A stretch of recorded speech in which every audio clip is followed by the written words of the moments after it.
Buenos días a todas, espero que se encuentren muy bien. Yo creo que vamos a empezar con la clase con respecto a eh, procesos de aprendizaje institucional en organizaciones que aprenden y tipos de aprendizaje. Creo que son dos lecturas, así que ¿les parece si vamos comenzando con las lecturas? Vamos a empezar como siempre lo hacemos con la participación de todos y todas. Eh, bueno, le pedimos a Gise que nos comente algo.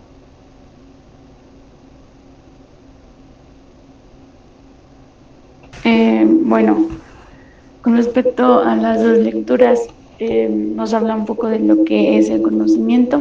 Ajá. Nos dice que el conocimiento y la información son diferentes, ya que la información solo son símbolos que tenemos. eh, Solo son símbolos de Uh-huh. datos o sobre alguna situación, y el conocimiento es saber manejar toda esa información con respecto a una situación que propicie la mejora. Ok. Algo así. Nos dice que pues las organizaciones creadoras del conocimiento eh,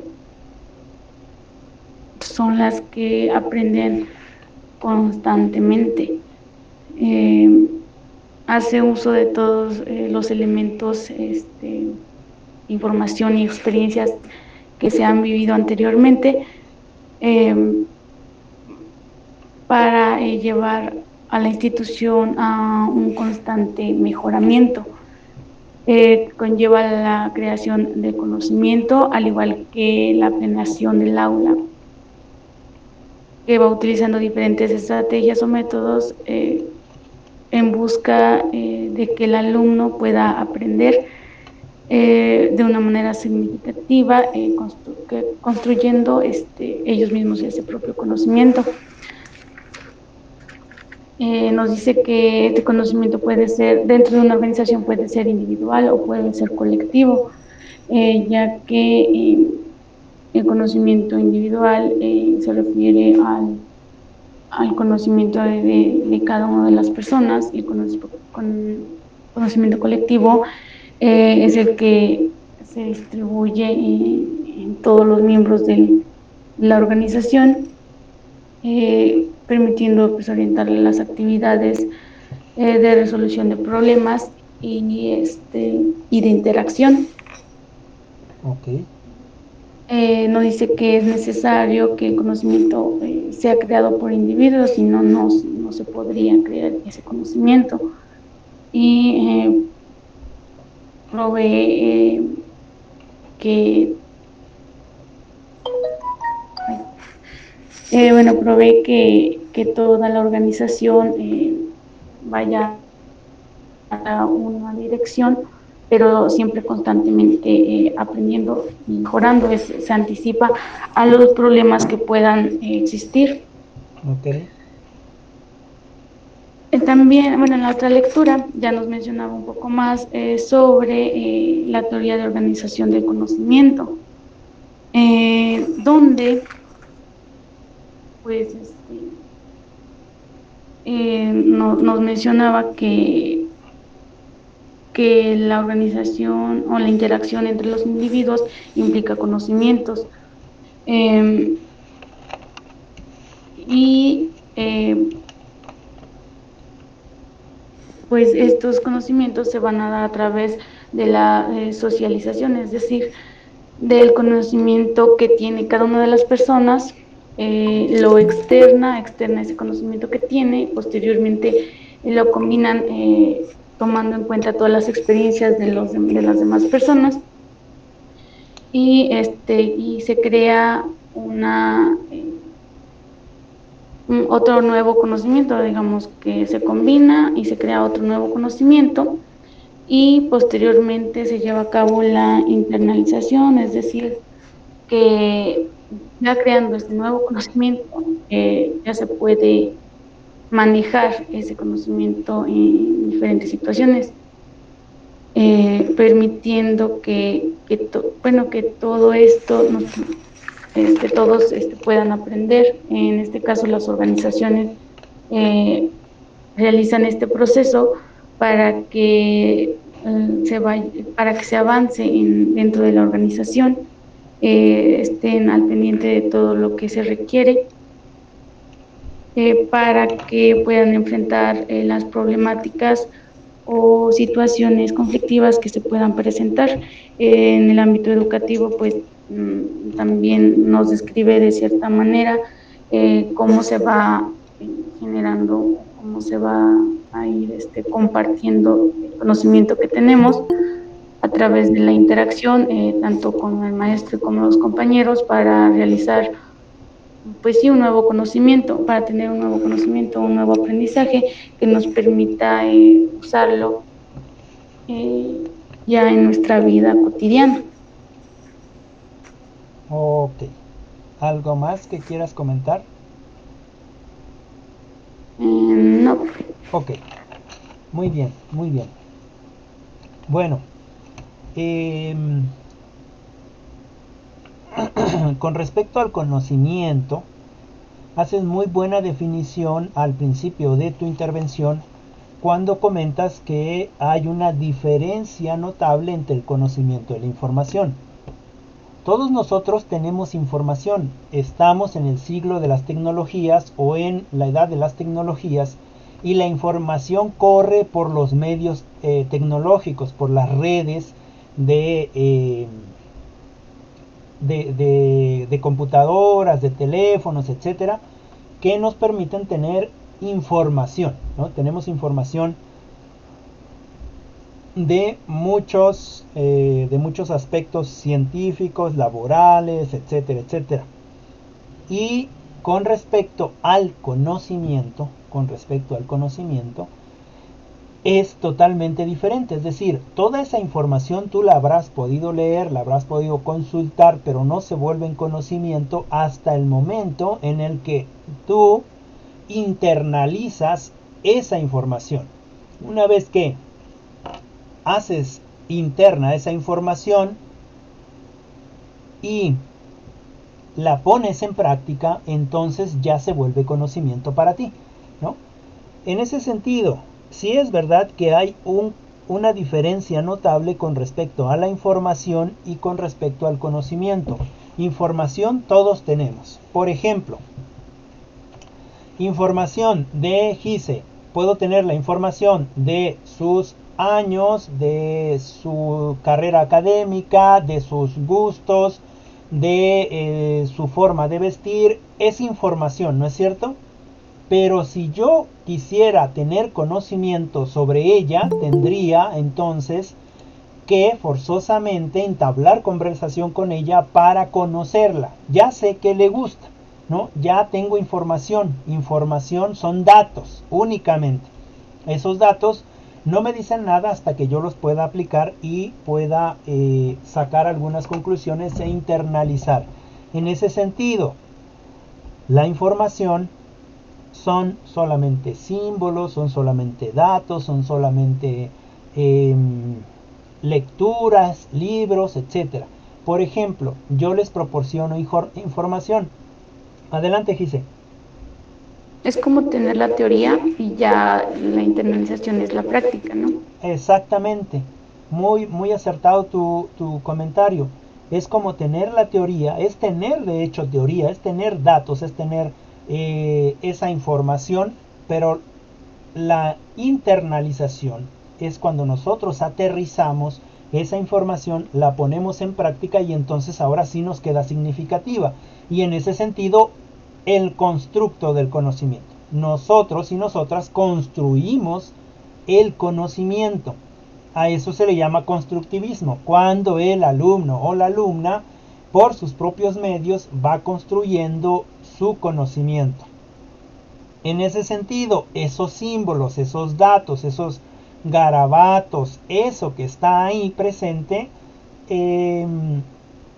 ya deja de ser símbolos, ya dejan de ser datos. Esos símbolos solamente me sirven, y esos datos solamente me sirven ahora para adecuarlos a los contextos en los que yo voy a trabajar, es decir, adecuarlos a el espacio de trabajo o aterrizarlos en el trabajo experimental, ¿no? Es decir, experiencial, no experimental, experiencial, ¿no?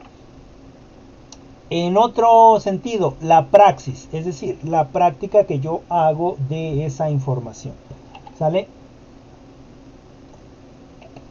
Entonces, con respecto a los conocimientos y a la información, es cierto que hay diferencias.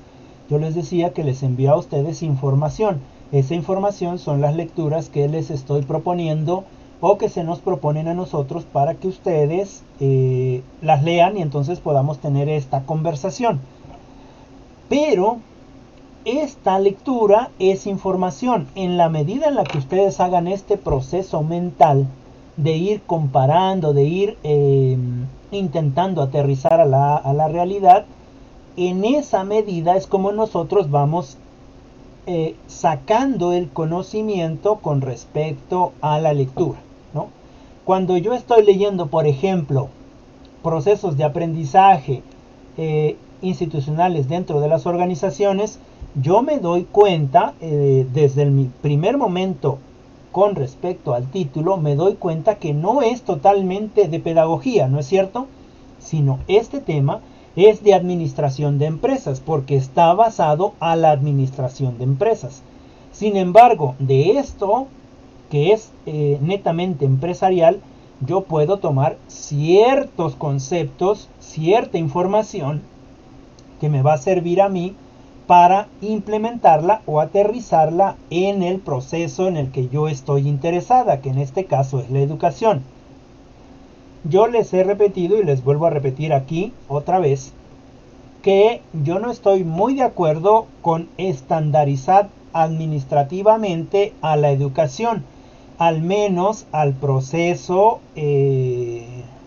educativo de la enseñanza-aprendizaje, ¿no? Claro que la escuela como institución es una organización y esta, pues, por obvias razones necesita tener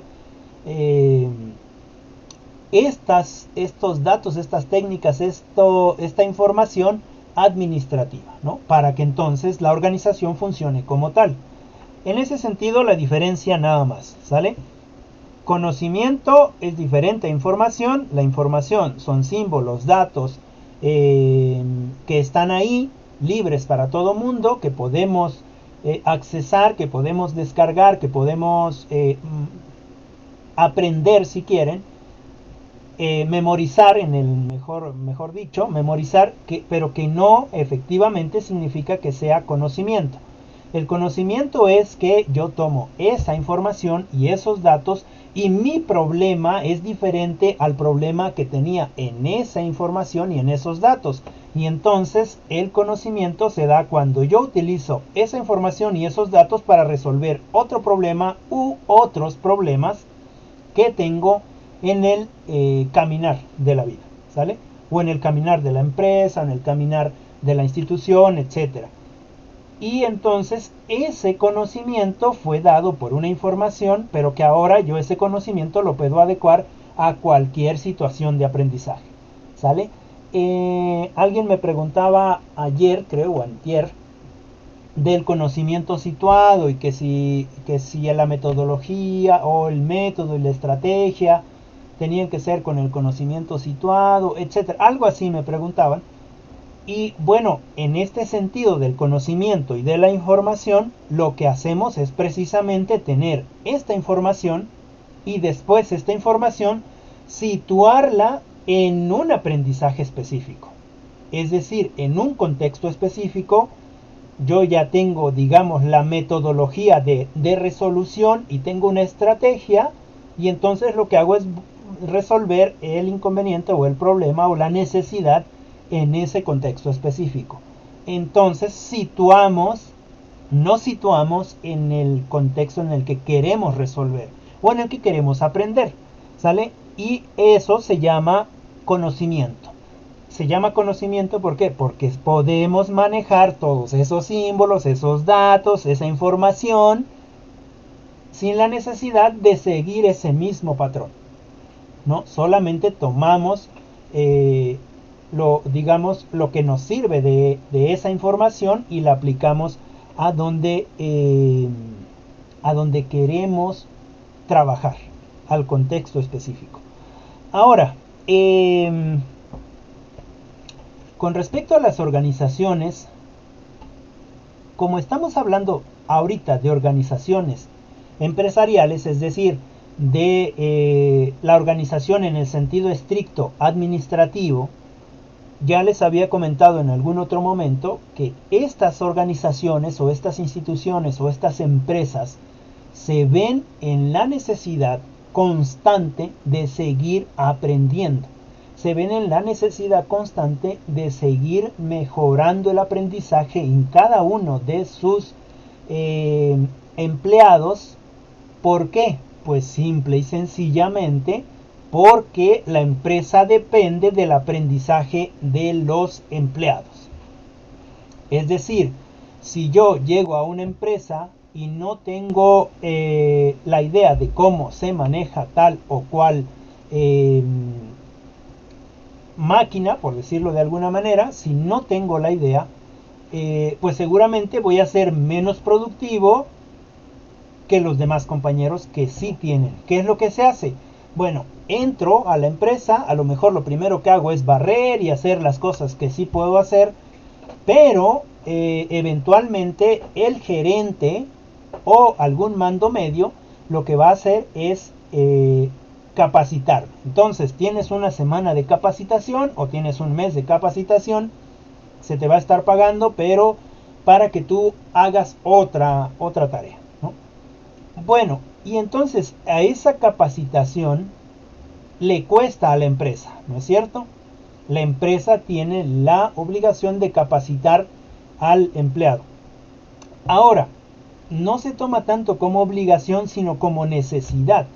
La empresa capacita al empleado, obviamente en el manejo de lo técnico, y ese empleado tiene la posibilidad de ganar un poco más de sueldo, pero la empresa está segura de que aunque al empleado le va a pagar más, pero el empleado va a ser más productivo. Ese es el sentido empresarial, ¿sale? Lo cual es válido. En el sentido escolar, se estaba tomando antes ese tipo de idea, ¿no? Si yo capacito a los docentes, o si no yo capacito a los docentes, pero les pido que se capaciten, ellos van a entregar un producto final mucho más mejorado, ¿no? Es decir, van a entregar alumnos más capaces, con más competencias, etcétera, etcétera, etcétera, ¿no? Sin embargo, yo he puesto mi forma de pensar con respecto a ello, y yo creo que el estudiante no lo podemos formar a la imagen y semejanza de nosotros o de lo que el Estado quiere, porque entonces estamos coercionando la capacidad de crecer de ese estudiante, ¿no? Por ejemplo, cuando yo les digo, a ver, nosotros como estudiantes no deberíamos de estar preocupados por la calificación. Eso sería lo último que nos debería de preocupar. Lo que tendríamos que preocuparnos es por el conocimiento, ¿no? Alguien me propone, bueno, entonces podemos poner eso como parte de la tesis. Y yo decía, bueno, sí, pero hay que formular bien la pregunta, ¿no? ¿Cómo la formulamos? ¿Cómo hacemos para que esa pregunta tenga, que sea mi hilo conductual, ¿no?, dentro de la tesis? Bueno, eso es lo que vamos a cambiar de información. Ya tenemos información sobre eso, porque yo se los digo a cada momento. Bueno, pero hay que cambiar esa información a conocimiento. ¿Cómo lo transformo a conocimiento? de dónde me baso, de qué lecturas me baso, de qué argumentación me baso para entonces justificar lo que yo quiero investigar. En ese sentido, cuando yo les digo que los alumnos o las alumnas o todos nosotros como seres humanos no somos un producto de una empresa que se llama escuela, sino somos precisamente esos seres humanos que vamos a actuar con nuestra subjetividad, es decir, que tenemos pensamientos, sentimientos, emociones, nos enfermamos, nos duele algo, odiamos, queremos, nos arrepentimos, estamos contentos, etcétera. Somos seres humanos y entonces es muy difícil, es imposible estandarizar a los alumnos, ¿no? Muchos se ha intentado, por ejemplo, ponerlos en un espacio cuadrado, ¿no? Las sillas o las butacas deben de estar en fila, tipo institución marcial, ¿no? Es decir, tipo institución del ejército, ¿no? Se les ha dicho, cuando se les diga su nombre, digan presente, o si quieren salir al baño, levanten la mano, o ciertas reglas. ¿Para qué? Pues para educar a los alumnos a que deben de usar precisamente o debe haber una ética de respeto o una forma de estar sumisos ante el que está enfrente, ¿no? Sea quien sea. Fíjense que así viene desde lo administrativo, así viene la cadena de mando, ¿no? ¿Quién es el que manda? El dueño de la empresa, ¿no? De ahí, pues de ahí están los gerentes de la empresa, después de ahí están los que están en el puesto medio, que pueden ser los jefes, los administradores, etcétera, etcétera, y hasta el último puesto están los trabajadores, ¿no? Los empleados. Y entonces hay una línea de mando. El jefe manda y de ahí esa línea se va distribuyendo y hasta que llega a los empleados. Y ahí sí puede haber una metodología y ahí sí puede haber en esa organización sí puede haber un aprendizaje. Es más, no es que pueda haber, no es que exista la posibilidad de que haya un aprendizaje, sino ahí es necesario y urgente que el aprendizaje se siga dando. Ahora, en este sentido del aprendizaje, las organizaciones que crean conocimiento, está hablando de organizaciones empresariales, estas organizaciones que crean conocimiento, crean el conocimiento desde lo que la organización necesita, ¿sale? Desde lo que la organización necesita. Es decir, en todas las organizaciones o en todas las empresas, si ustedes van a la empresa, hay un departamento de contratación de personal, se llama recursos humanos, ¿sale? Un departamento de recursos humanos y por lo general en el departamento de recursos humanos está un psicólogo, una psicóloga o puede estar un administrador, una administradora. En general hay alguien así con ese perfil, ¿sale? Y entonces para cuando tú vas a solicitar trabajo, ¿qué es lo que haces? Pues bueno, te pasan ahí, te pasan con el psicólogo te hace algunas preguntas medias capciosas, de acuerdo a test que ellos tienen, te ponen a dibujar, etcétera, etcétera, etcétera, ¿no? ¿Para qué? Para ver el perfil en el que se supone que puedes entrar. Si es que tu empresa a la que vas a participar no solamente tiene un departamento, sino que tiene varios departamentos, en el sentido de que cada departamento perfecciona la habilidad del departamento, ¿no? En muchas otras ocasiones solamente se te hace eso porque se te hace ese examen porque es un protocolo, pero te van a mandar a un área específica porque es el área en donde tú tienes que es el área específica donde te hace falta algo, ¿no? O hace falta alguien. En ese sentido de la organización, y tienen que aprender porque el que llega nuevo, el sujeto nuevo, trae un conocimiento individual, pero los sujetos que están ahí ya tienen un conocimiento colectivo. Y en ese sentido, el conocimiento crece porque el que tú llevas individual lo compartes y los otros también te comparten su conocimiento y avanza tu conocimiento, ¿no es cierto? ¿Por qué? Porque ellos ya te enseñan de manera experiencial en la práctica. En ese sentido, se dice que todas las organizaciones deben de tener un aprendizaje constante, un conocimiento constante, porque trae consecuencias económicas. Ahora, ¿cómo lo bajamos a la pedagogía? ¿Cómo lo bajamos a lo pedagógico?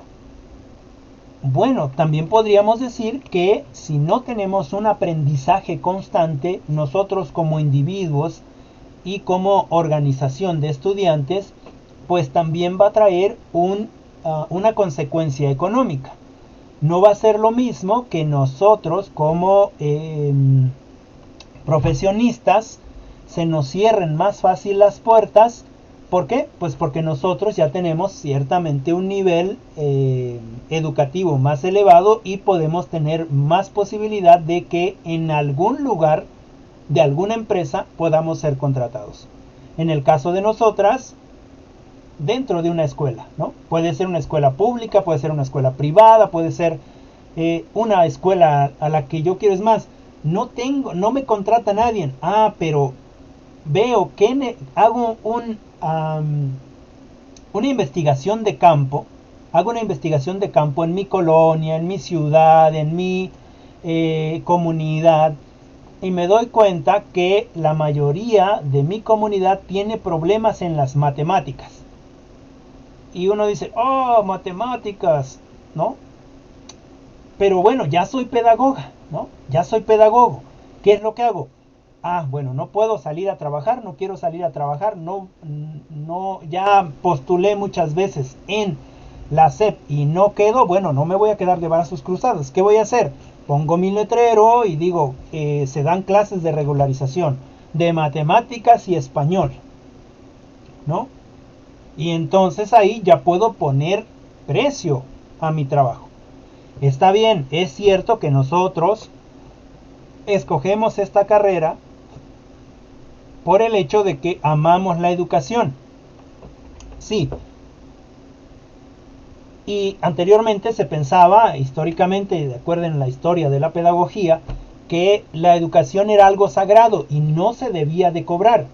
Sin embargo, dejemos a un lado nuestras cuestiones morales y si tenemos un conocimiento, ese conocimiento nos costó en algún momento o nos sigue costando porque tendremos que ser estas organizaciones que aprenden y que siguen aprendiendo y que siguen generando conocimiento para que ese conocimiento me siga generando capital, ¿no?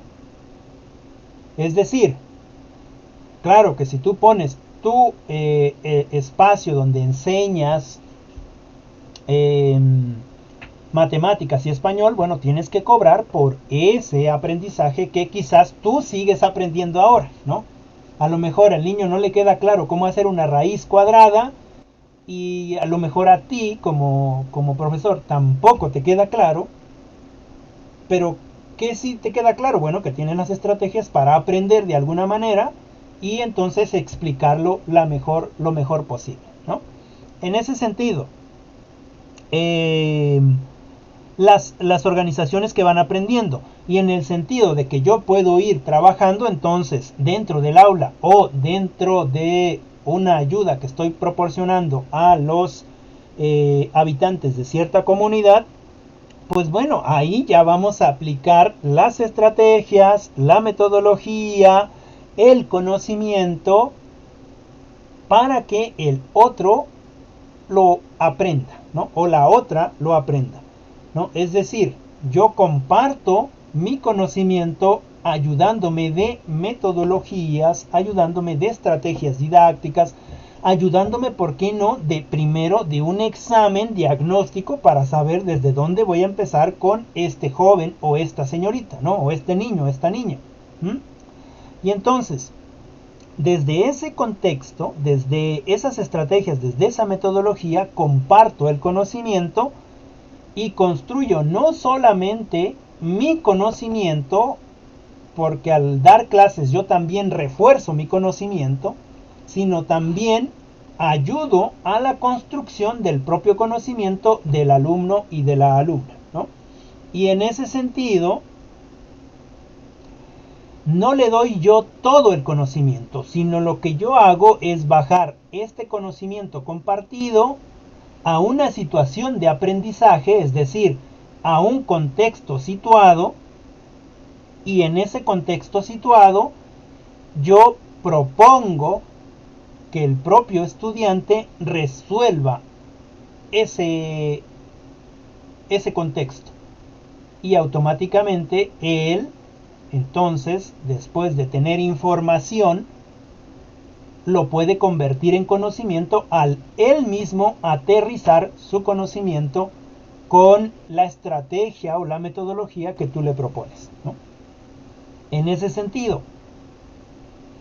hay un aprendizaje significativo con respecto al alumno, pero también a ti como docente te queda un aprendizaje significativo, ¿no?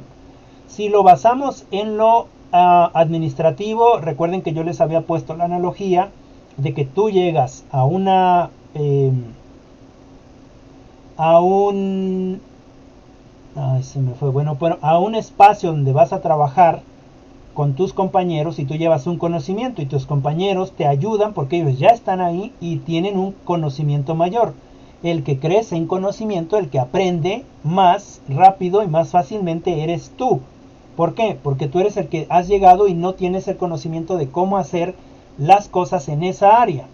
Cuando se comparte el conocimiento, esa área ya no obtiene a un aprendizaje, sino obtiene a alguien, ya esa área ya no obtiene a un aprendiz, sino ese aprendiz a las pocas semanas ya también sabe hacer todo. Cuando le dicen haz esto o haz aquello, él no tiene que preguntar cómo se hace porque ya lo sabe hacer, ¿no es verdad? Y en ese sentido, la idea del aprendizaje constante dentro de las organizaciones. Y en ese sentido, si lo aterrizamos a lo pedagógico, la idea del aprendizaje constante en nuestros estudiantes.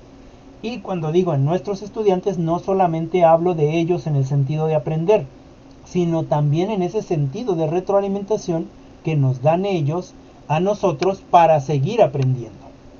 Siempre necesitamos estar aprendiendo. Adelante, Giselle.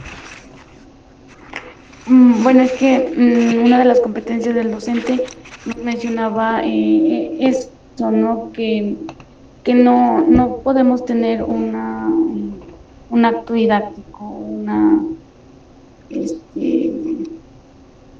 una metodología ya planteada, ya que, pues como ya lo mencionaba, no todos aprenden de la misma manera.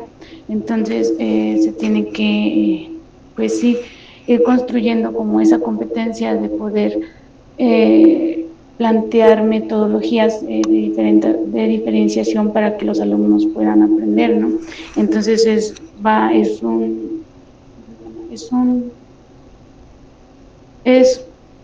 una construcción por parte de ambos, ¿no?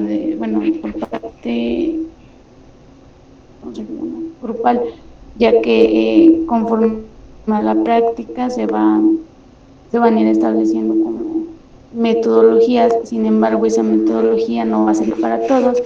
Entonces se va a tener que ir reinventando de acuerdo a las experiencias que se van viviendo. Entonces esa competencia en sí, digamos que no está concreta siempre, claro, ya que conforme va pasando el tiempo y vamos adquiriendo mayor experiencia, se va formando esa competencia, pero digamos que no tendría fin porque siempre se van a ir aprendiendo cosas nuevas para implementarlas ya dentro del salón de clases. Claro, claro. De hecho, esa es la idea, ¿no? Por eso, esta idea que nos manejan acá de las organizaciones que siguen aprendiendo. Porque es importante que todos sigamos aprendiendo. O tú lo manejas con competencia, ¿no? A mí me parece que todos somos competentes. Lo que pasa es que tenemos diferentes niveles de competitividad. En el sentido no de competencia, sino en el sentido competitivo. Es decir, de que yo pueda hacer las cosas.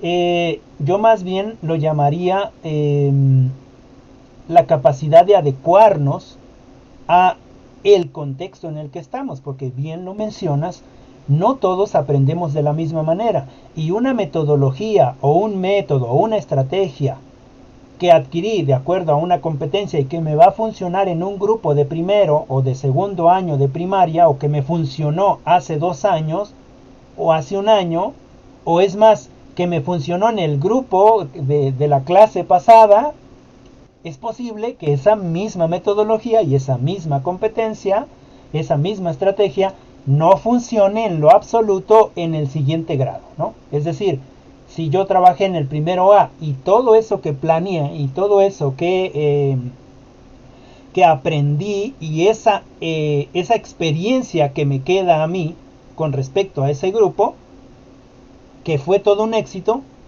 cuando voy al grupo B, puede ser todo un fracaso.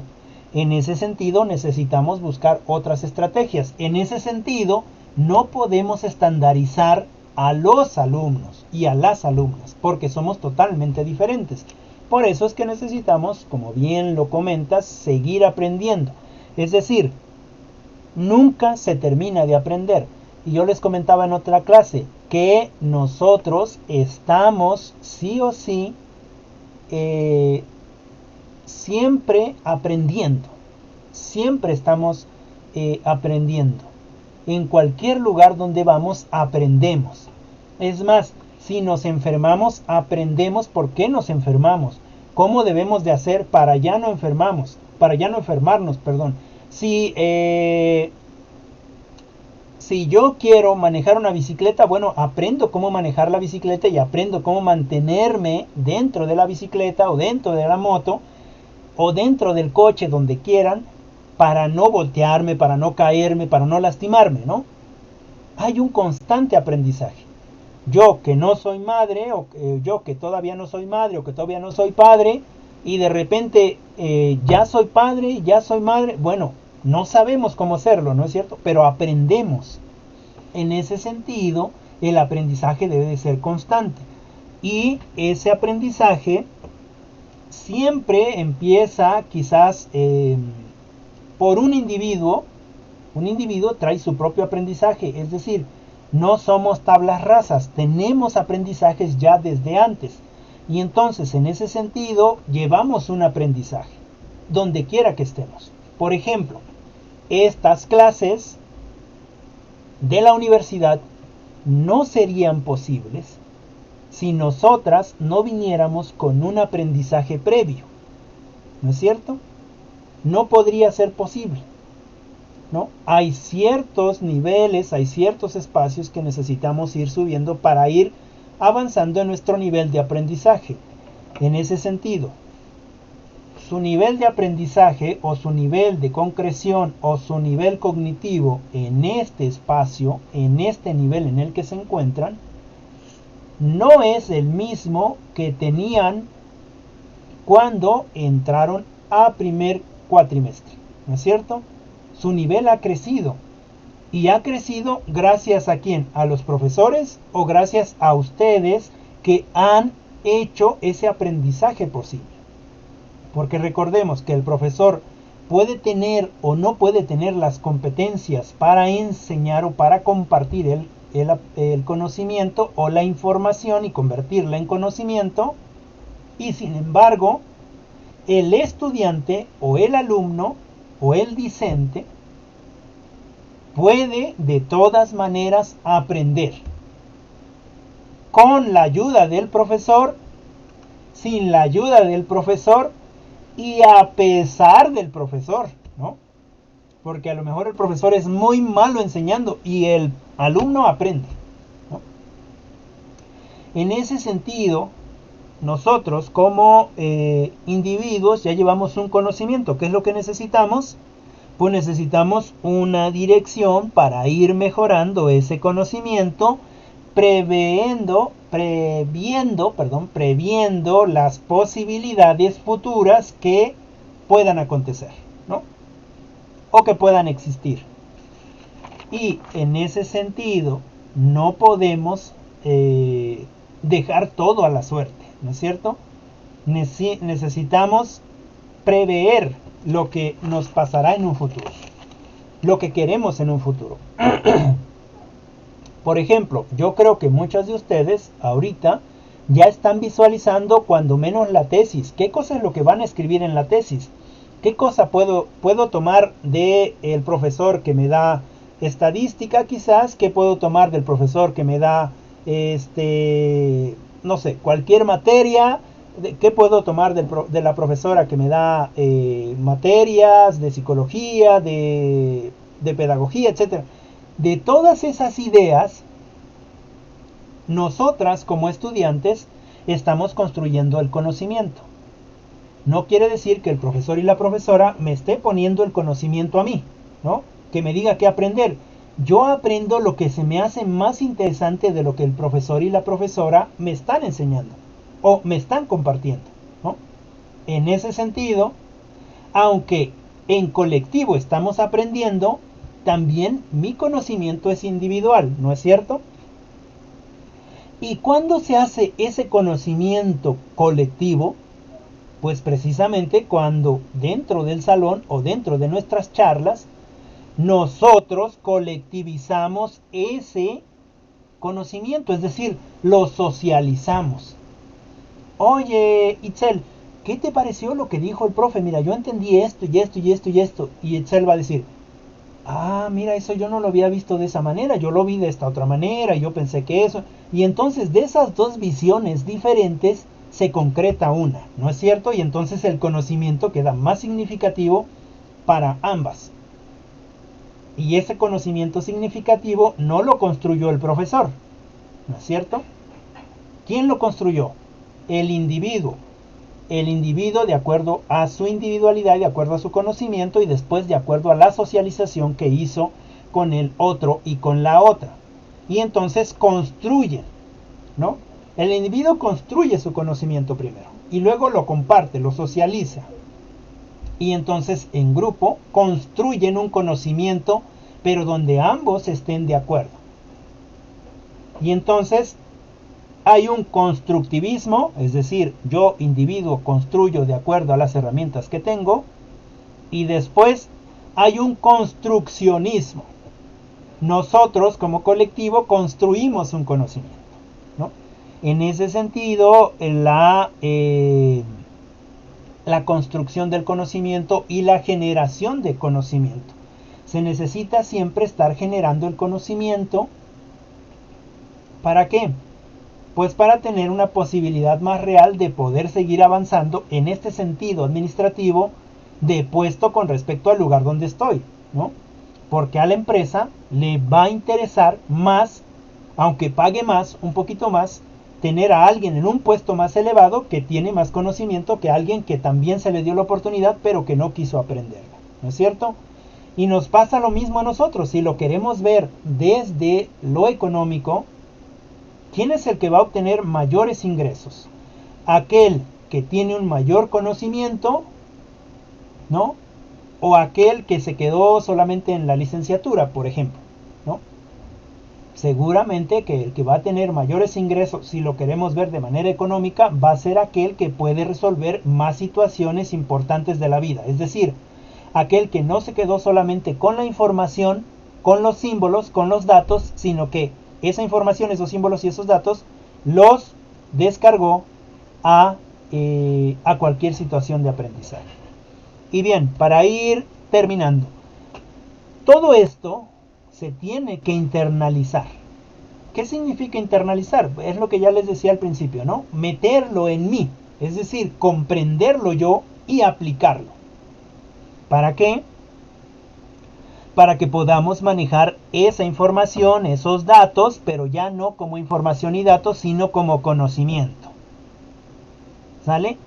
Y este conocimiento, si yo vengo y expreso mi conocimiento, comparto mi conocimiento, ese conocimiento va a permitir que todos los demás, al internalizarlo, lo puedan aprender, ¿no es cierto? Entonces, en ese sentido, las organizaciones que siempre crean conocimiento, y nosotros como individuos también somos una organización y podemos crear conocimiento. Creamos conocimiento desde lo que tenemos ahí en las redes, desde lo que compartimos con los compañeros, desde las preguntas que nos hacemos, desde estas dudas que nos salen al leer cierto texto y que nosotras mismas intentamos resolverlo mediante mediante un video, mediante una pregunta, mediante las herramientas que tengamos, ¿sale? En ese sentido, nosotros como organizaciones que crean conocimiento. Ahora, esto es muy administrativo, ¿sale? Hay que aterrizarlo a la pedagogía, lo pedagógico. ¿Cómo vamos a hacer ya no una organización que crea conocimiento y produce conocimiento? ¿No? ¿Cómo vamos a hacer ahora entonces un aula, un grupo que creamos conocimiento? ¿Cómo lo hacemos en los niños pequeños? ¿Cómo lo aterrizamos ahí? ¿Cómo podemos hacer que los propios niños creen su conocimiento? Bueno, tenemos que buscar una metodología, tenemos que buscar una estrategia, tenemos que buscar lo divertido para que los niños desde la diversión puedan crear su propio conocimiento. Ah, pero es que aprendió a sumar 1 más 1, 2 más 2, eso no es crear conocimiento. ¿Para quién no es crear conocimiento? Para mí, profesor, que tengo una licenciatura, que tengo una maestría, que tengo un doctorado, un postdoctorado, etcétera, etcétera. ¿O para quién no es crear conocimiento? Claro que ese conocimiento para el niño en este sentido, para la niña en este sentido, de que ellos y ellas mismas crean su propio conocimiento, claro que es crear conocimiento, porque aprenden algo nuevo que no sabían, ¿no es cierto? Y entonces el conocimiento siempre está ahí presente, siempre está presente, siempre podemos crear el conocimiento. Bien, bueno, ya no me dio tiempo de preguntarles a las demás. No sé si tengan alguna pregunta, alguna duda, algo que quieran comentar. ¿Todo bien?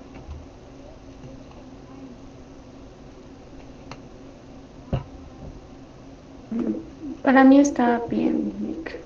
Ok, bueno. Le vamos a dejar ahí, les voy a dejar su tarea. Nada más, muchas gracias Itzel. Nada más les voy a comentar algo. Si se dan cuenta, se nos unió otra vez su compañera Lisbeth. Recuerden que nos habían comentado que se había enfermado. Bueno, tuvimos algunas charlas, la dirección, su servidor, y ella se integra nuevamente al grupo. Así que pues espero que le den la bienvenida nuevamente y que le manden abrazos y todo, ¿no?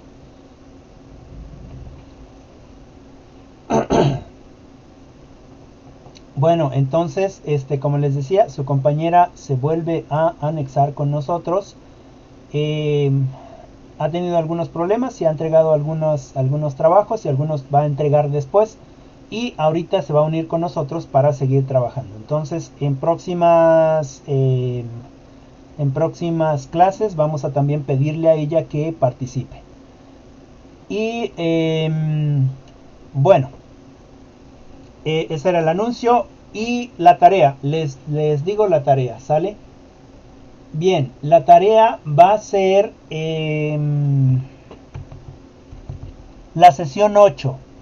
La sesión 8 son organizaciones creadores del conocimiento, creación del conocimiento y cambio en la sociedad del conocimiento. Que es, déjenme ver, es el 2.3. Es el 2.3 y son 2 lecturas, ¿sale? ¿Qué me van a traer ahí? por favor me hacen un video explicación. Ya saben, se pueden grabar ustedes mismas explicando o grabar un audio y ya ponerle música o notas o algo. ¿Sale? Para la próxima clase. Y me acuerdan que mañana en didáctica revisemos por favor las planeaciones o las secuencias para que ya podamos trabajar una secuencia nosotras y la vayamos viendo en el transcurso de este cuatrimestre. ¿Alguna pregunta? ¿Alguna duda? Bueno, yo sí tenía una pregunta. Adelante, adelante. Porque, bueno, yo tenía entendido, bueno, yo me confundí en que se tenía que hacer una planeación, pero me comentaban mis compañeras que era primero planes y programas para que posteriormente se pudiera hacer una planeación de lo que era el primer bloque, más o menos. Ajá. Y entonces, ¿mande? Ajá, adelante, adelante. Ajá. Entonces mi pregunta es, vamos a revisar esos planes y programas para ir sabiendo más o menos cómo estructurar una planeación, o primero vamos a ver las otras planeaciones también que le entregamos. Ok, miren, yo ahí no puedo coercionarlas. Por ejemplo, en el caso tuyo, que me parece que ya me enviaste una planeación, bueno, pues la revisamos, ¿no? Ah, pero a lo mejor estoy mal porque no me basé en los planes y programas. Bueno, pero nadie nace sabiendo, ¿no es cierto? Entonces, si ustedes se adelantan y ya de verdad quieren aplicarlo, bueno, pueden empezar a hacer sus planeaciones de acuerdo a lo que ven ahí en las planeaciones en las que ustedes tienen una idea, ¿no? Ahora, si es necesario revisar planes y programas, como yo lo hice la última vez con mi plan y programa, se les dije, bueno, es que miren, aquí están los temas, esto es lo que se puede hacer, estos son los objetivos, etcétera, etcétera, etcétera, y entonces tengo que planearlo de acuerdo a el tiempo que me toque, que son 6 semanas, y esas semanas las tengo que cambiar, que meter en horas, y esas horas las tengo que justificar, es decir, creo que hasta les dije, mi hora es de 50 minutos y yo tengo que meter ahí todas esas clases, y esas clases o esa materia también está dada por un currículum, por un mapa curricular que me dice cuántas horas tengo que dar a la semana, etcétera, etcétera, etcétera, ¿no? Eso es en el caso del bachillerato. En el caso de la primaria, yo no he dado clases nunca en primaria, entonces es necesario que veamos primero una planeación, ¿no? Y después el plan y programa para compararlo y ver cómo está planeando. Y después entonces enfocarnos en la planeación en sí.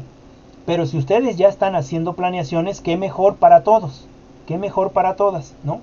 Porque entonces lo único que vamos a hacer es intentar corregir esas planeaciones. Adelante, Gis.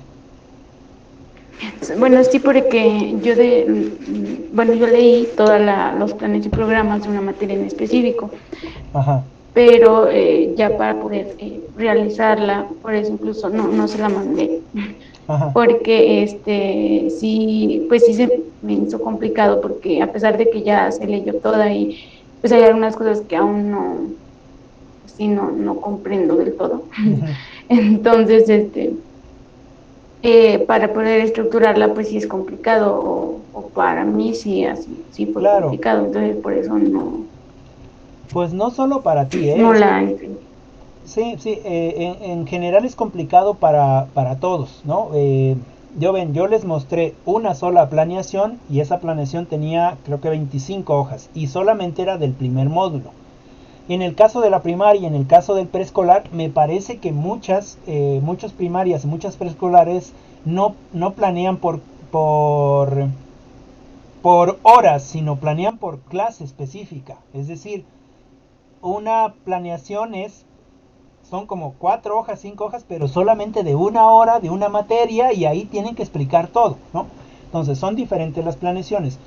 No, como bien lo comentas, no solamente con leer el plan y programas ya me va a quedar claro y voy a poder escribir todo. No. Hay todo un proceso, hay que visualizar en las planeaciones ya hechas y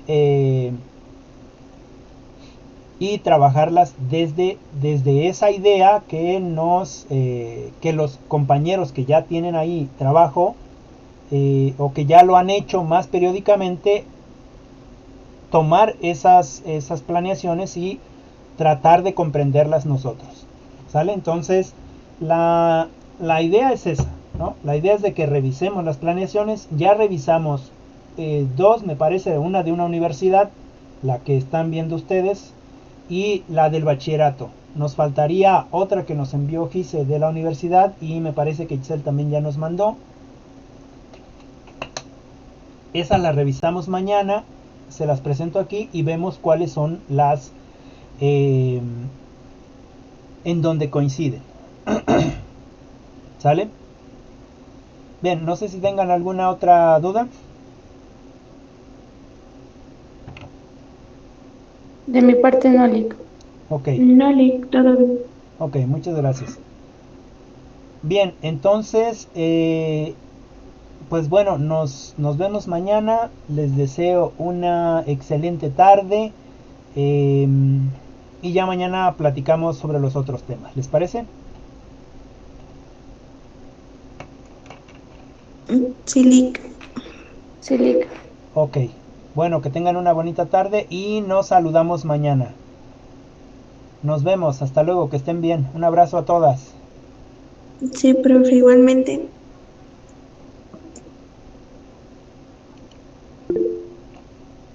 Hasta mañana, veré.